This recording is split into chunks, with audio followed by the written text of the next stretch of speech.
मीका 5।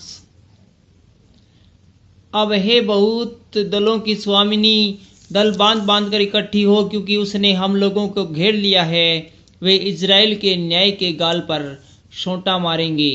बेतलम से एक राजा के आने की वाचा।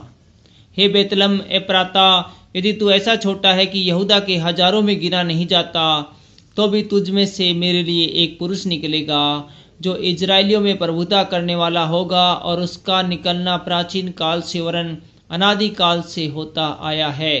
इस कारण वह उनको उस समय तक त्यागे रहेगा जब तक जच्चा उत्पन्न न करे।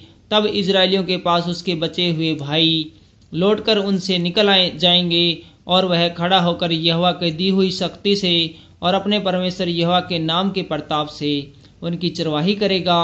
वे सुरक्षित रहेंगे, क्योंकि अब वह पृथ्वी की छोर तक महान ठहरेगा। वह शांति का मूल होगा। छुटकारा और दंड। अब जब अश्शूरी हमारे देश पर चढ़ाई करे और हमारे भवनों में पांव रखे, तब हम उनके विरुद्ध 7 चरवाहे वरन 8 प्रधान मनुष्य खड़े करेंगे, और वे अश्शूर के देश को वरन प्रवेश के स्थानों तक निम्रोद के देश को तलवार चलाकर मार लेंगे। और जब अश्शूरी लोग हमारे देश में आएं और उनकी सीमा के भीतर पांव रखें, तब वही पुरुष हमको उनसे बचाएगा। तब याकूब के बचे हुए लोग बहुत राज्यों के बीच ऐसा काम देखेंगे, जैसे यहोवा की ओर से पड़ने वाली ओस और घास की वर्षा, जो किसी के लिए नहीं ठहरती और मनुष्यों की बाट नहीं जोतती।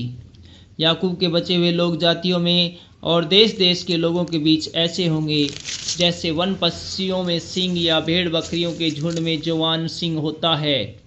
क्योंकि जब वह उनके बीच में से जाए तो लताड़ता और फाड़ता जाएगा, और कोई बचा न सकेगा। तेरा हाथ तेरे द्रोहियों पर पड़े और तेरे सब शत्रु नष्ट हो जाएं। यहोवा की यह वाणी है, उस समय मैं तेरे घोड़ों का तेरे बीच में से नाश करूंगा और तेरे रथों का विनाश करूंगा। मैं तेरे देश के नगरों को भी नष्ट करूंगा और तेरे किलों को ढा दूंगा। मैं तेरे तंत्र मंत्र का नाश करूंगा, और तुझ में टोहने आगे को न रहेंगे। मैं तेरी खुदी हुई मूर्तें और तेरी लाठें तेरे बीच में से नष्ट करूंगा, और तू आगे को अपने हाथ की बनाई हुई वस्तुओं को दंडवत न करेगा। और मैं तेरी असेरा नामक मूर्तों को तेरी भूमि में से उखाड़ डालूंगा और तेरे नगरों का विनाश करूंगा। और मैं जाति जाति से जो मेरा कहा नहीं मानती, क्रोध और जलजलाहट के साथ बदला लूंगा। थैंक